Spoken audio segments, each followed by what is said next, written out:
ډیره پخوا زمانه وه، یو داسې ریاست و چې د انصاف لمر به هلته هیڅکله نه ډوبېدو. په دغه ریاست کې یو باادبه او عادل بادشاه حکومت کاوه چې د خپل حکمت او دولت لپاره مشهور و. خو د بادشاه دپاره تر ټولو قیمتي د هغه لور شهزادي لیلا وه. د لیلا په سترګو کې د جهان ټول حسن پټ و. لیلا د باغ هغه قیمتي ګل و چې هیڅ چاته اجازت نه و چې هغه ته لاس یوسي.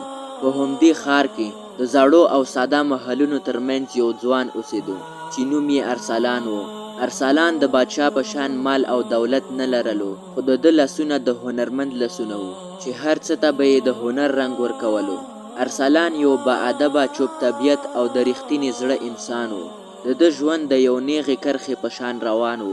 خو یو ماښام یو داسې پیښه وشوه چې د ده ژوند یې بدل کړه. یو ورځ کله چې د ښار نه بهر یو پخوانی میله ولګېده، نو ارسلان خپله جوړه کړې یو ورکوټې مجسمه د خرڅولو لپاره هلته راوړه. په همغه ورځ لیلا د خپلو ملګرو سره په یو ساده لباس کې همغې میلې ته راغله. هغې غوښتل چې د خلکو عادي ژوند له نږدې وویني. د لیلا نظر د ارسلان جوړه کړې مجسمې باندې پرېوتو.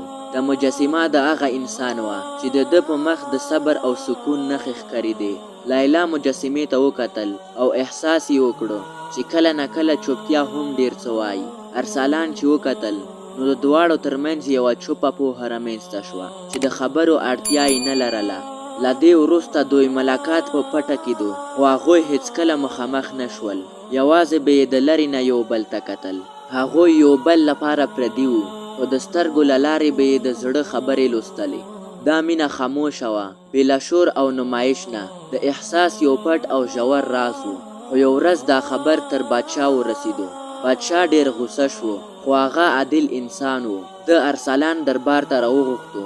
ارسلان بلا ویرې او بلا تمې د درناوي په حالت کې سر ټیټ ولاړ و. بادشاه د هغه سترګو ته وکتل. هلته نه غرور و او نه لالچ.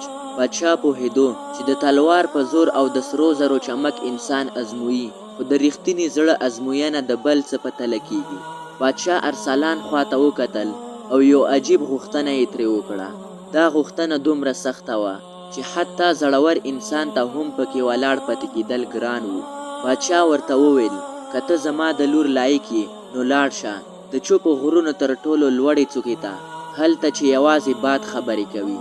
د ځان سره یو ورکوټی د سپینو زرو صنوبر تخم یوسه او هلته یې وکاره. ته به هلته 3 کاله یوازې اوسې، نه به چا سره خبرې کوي او نه به ځان سره یو لفظ وایي. یوازې به د دې تخم خیال ساتي.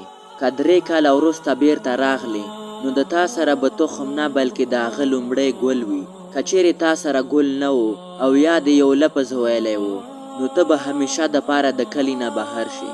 د سپینو زرو صنوبر ګل یوازې په 3 کلونو کې یو ځل پیدا کیږي. هغه هم هغه وخت چې څوک ډېر صبر وکړي او په مینه یې ساتنه وکړي. دا تر ټولو سخته ازموینه وه، د بدن سختي، یوازیتوب او تر ټولو زیات د خاموشي امتحان. ارسلان یو شیبه هم ضایع نه کړه. هغه د لیلا خواته وکتل چې د دروازې شاته ولاړه وه او هره خبره یې اورېده. ارسلان سر ټیټ کړل، تخم یې راواخیسته او بېلا دې چې یو لفظ ووایي، د غرونو په لور روان شو. د چوپو غرونو سفر د عذاب نه کم نه و. ورځې د اور په شان تودې وې او شپې د یخو په شان سړې وې. هغه یو ورکوټی غار یو کور جوړ کړ. هلته نه خلک وو، نه غږ، یوازې د باد شور او د زړه ټک ټک وو.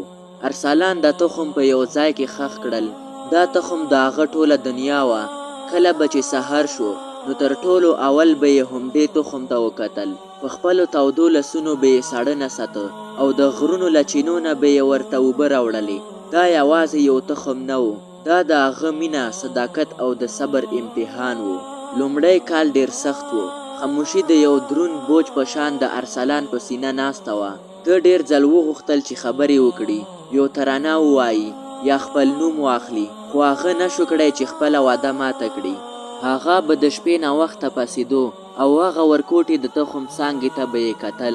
ډېر ځل به تیز بادونه راغلل چې هغه تخم څانګې ته نقصان رسولی شو، خو ارسلان به خپل بدن د ډال په شان جوړ کړه او د تخم څانګې نه چاپېر شو. 2یم کال نور هم سخت و. جسم خو یې سخت شوی و، خو روح یې ستړی و. ارسلان ته داسې ښکارېده لکه هر څه به هیر کړي، خو د هغه د لیلا څېره په زړه کې د یو تصویر په شان جوړه کړې وه. هغه به چې کله هم همت له لاسه ورکولو نو سترګې به یې پټې کړې او هغه به یې په خیال کې لیدله، نو بیا به یې حوصله اوچته شوه. وخت لکه درېدلی ښکارېدو. هره ورځ هر ساعت د غر په شان دروند و. د ارسلان عمر به هم تېرېدو، خو د هغه د صبر جړ نور هم ټینګېدو. اخري کال ته یو میاشت پاتې وه. هغه تخم اوس یو ورکوټی کمزوری بوټی جوړ شوی و. ارسلان دا یقین لرو چې زما صبر به رنګ راوړي. خو یو ماښام چې طوفان د اسمان روان و، یو مسافر د ده غار ته رانږدې شو. دا عام مسافر نه و، دا د بادشاه لخوا راغلې وروستۍ ازموینه وه. مسافر د ارسلان مخې ته خپل د سرو زرو کڅوړه خلاصه کړه او په خوږ آواز یې ورته وویل: ځوانه، ته څوک یې؟ دا ځای ستا د داسې نرمو لاسونو لپاره نه دی. دا سره زر واخله او دلته نه لاړ شه. بس دا راته ووایه ته دلته څه کوې؟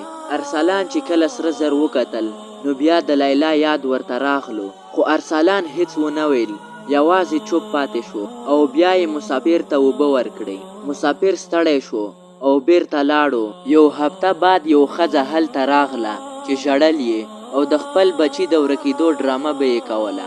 هغې له ارسلان نه یوازې یو خبره وغوښته، یو مشوره. د ارسلان په سترګو کې اوښکې وې، خو ژبه یې چوپه وه. هغه پوهېدو چې د دنیا ټولې همدردي یو طرف ته دي او د ده رښتینې واده بل طرف ته ده. 3 کاله پوره شول. هغه سحر راغلو چې د غرونو په سرونو نرم لمر خور شو او د هغه ورکوټی د سپینو زرو صنوبر په بوټي باندې یو ورکوټی ځلېدونکی آسماني رنګ ګل راشین شو. دا ګل داسې ستوری و چې یوازې د صبر په خاوره زرغونېدی شو. ارسلان ګل راواخیستو، بغیر د څه خوشحالي نه په خاموشي سره د دربار په لور روان شو. کله چې ښار ته ورسېدو خلک پرې حیران شول. په سترګو کې د 3 کلونو صبر خبرې کولې. ارسلان دربار ته داخل شو او د بادشاه په قدمونو کې یې هغه ګل کېښودو او بادشاه ته یې وویل: دا واخله دا ګل. دا ګل د ده له خولې وتلی تر ټولو اول او ښایسته لفظ و. بادشاه له خپل تخت نه پورته شو او هغه ګل یې راواخیستو. بادشاه پوهېدو چې د تلوار جګړې زړور خلک ګټي، خو د زړه جګړې یوازې صابر خلک ګټي.